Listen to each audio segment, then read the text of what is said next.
Graça e paz, amados irmãos e irmãs. Prazer é meu estar aqui essa manhã e, na verdade, o dia foi porque era a única folga que eu tinha na minha agenda, que foi providencial.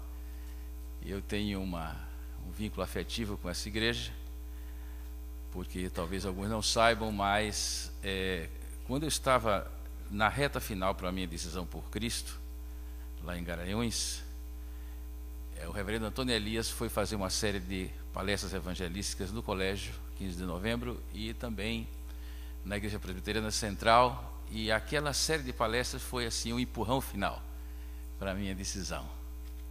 E eu vejo o tempo passar porque eu andei falando na Betânia na sua peregrinação geográfica, começando lá na igrejinha, passando pelo Bala Mágico, chegando até aqui, de modo que já isso dá um pouco a ideia da idade.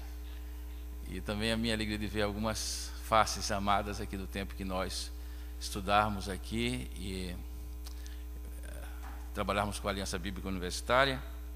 E eu sempre apareci na Betânia, pastor Josué, porque eu e minha esposa, nós nos congregávamos numa simpática igreja batista aqui na cidade, e os batistas têm esse gentil costume de não dar ceia a quem não é batista. Então eu diante disso, embora participasse ativamente da igreja, de vez em quando ia tomar uma ceinha na igreja Betânia para não perder o costume. Então eu agradeço pela hospitalidade eucarística que me foi concedida.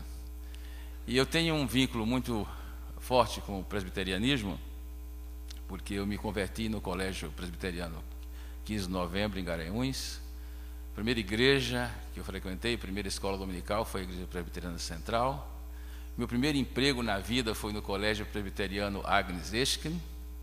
Eu sou ex-professor do Seminário Presbiteriano do Norte. Então, com tudo isso, eu terminando com o bispo anglicano, a minha convicção calvinista me ensinou que eu fui predestinado a não ser presbiteriano. E José estava falando sobre cantar em pé ou cantar sentado. Esse é um debate muito recente, porque você sabe que até hoje as igrejas do Oriente não têm assento. Os ramos da igreja oriental se assiste o ofício em pé. E mesmo no Ocidente, muito tardiamente, começou a haver bancos, só tinha banco para monge e nobre. O banco da igreja, que não eram tão confortáveis como o daqui, que é um grande risco, começa a se consolidar depois da reforma, praticamente no século XVIII. E até o século XIX havia nas igrejas evangélicas na Inglaterra os oficiais acordadores, porque quando criaram os bancos, as pessoas começaram a cochilar com o sermão. E o oficial acordador, ele ficava circulando ao lado das naves com uma varinha para discretamente dar uma catucada nos irmãos que cochilavam. Eu não sei por que retiraram esses oficiais do serviço, na verdade. Então, e também algumas pessoas se espantam ao ver um bispo protestante ao vivo, embora o modelo episcopal do governo seja o modelo maior em termos de tamanho, né, no mundo protestante, em razão histórica. No Brasil surge com o evangelismo presbiteriano e congregacional e batista. Você não tem essa tradição, mas ela não é tão recente quanto a Igreja Universal, ela é do Reino de Deus, ela é bem mais antiga. Eu tenho uma associação apostólica registrada por 8 séculos. Quando eu fui eleito bispo, eu fui a um jantar de profissionais da ABP, lá em Maceió, e um batista, que em geral não conhece muito sobre bispo, ele chegou para mim e disse: olha, eu estou confuso, porque aqui em Maceió tem Dom Amaral, que é bispo da Igreja Católica, e tem o bispo da Igreja Universal. Qual é o seu modelo? Eu disse: eu não sei, porque eu sou casado e sou honesto. Então, é um terceiro tipo, né? Obviamente.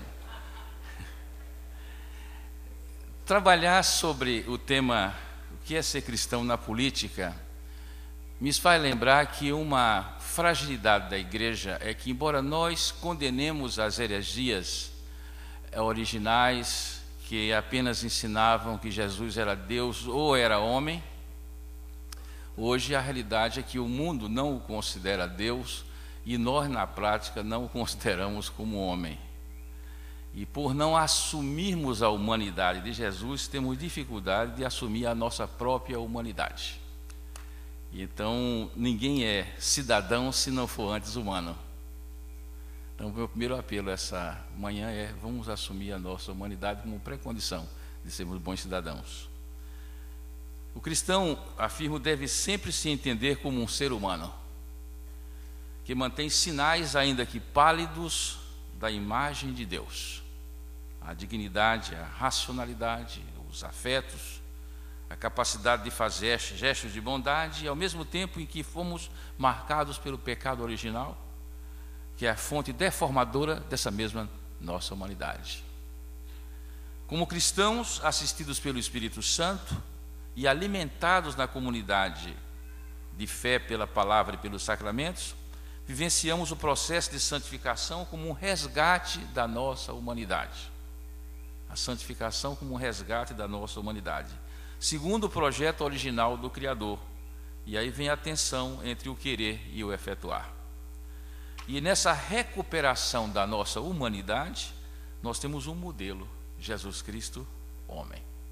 É interessante que o mediador não é Jesus Cristo Deus, mas diz a palavra Jesus Cristo homem, que é o varão perfeito. E como ele chegamos ao mundo esvaziados, mas seres sociais e seres culturais, vivendo em um tempo, em um espaço e em uma conjuntura. Somos nós e a nossa circunstância, disse alguém. Devemos então ver no outro a humanidade que temos em nós e que a queremos recuperada em Cristo. Nós nos frustramos tantas vezes quando não aceitamos a nossa humanidade, quando sucumbimos ao platonismo, que deixou marcas muito nefastas na igreja até hoje, na valorização de uma alma e uma desvalorização do corpo, quando confundimos a carne, que é a natureza caída, com o corpo, e nos esquecemos do que ensinava o reformador Martinho Lutero. Disse ele: Jesus veio em corpo e não pecou, Satanás não tem corpo e peca todo o tempo. Terêncio, o pensador romano, dizia: sou humano e nada do que é humano me é estranho. A igreja se enferma quando os seus membros não aceitam a sua humanidade e insistem em ser anjos, e o mundo se enferma quando não aceita a sua humanidade e age como bestas ou demônios. Já bem se disse que um corpo sem alma é um cadáver e uma alma sem corpo é um fantasma. Então eu faço como primeiro tópico dessa manhã a necessidade de recuperarmos a nossa humanidade como seres sociais, culturais, históricos, conjunturais, sendo reconstruídos à imagem da humanidade perfeita em Jesus Cristo. Recebemos como humanidade, por parte do Criador, uma tarefa. Para que serve o ser humano? Recebemos a tarefa honrosa de sermos continuadores da obra da criação, cultivando, dominando e governando a criação. A humanidade nasceu para isso. A essa tarefa honrosa de continuadores da obra da criação, a teologia tem denominado de mandato cultural. Você é eleito um mandato cultural permanentemente em sua vida.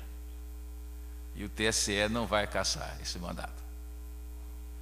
A humanidade é destinada à criação cultural, tanto em seus aspectos materiais ou técnicos, quanto em seus aspectos imateriais, como sistemas e valores, e dentre eles, a forma de auto-organização de uma parcela da população em um território dado, que nós denominamos modernamente de Estado.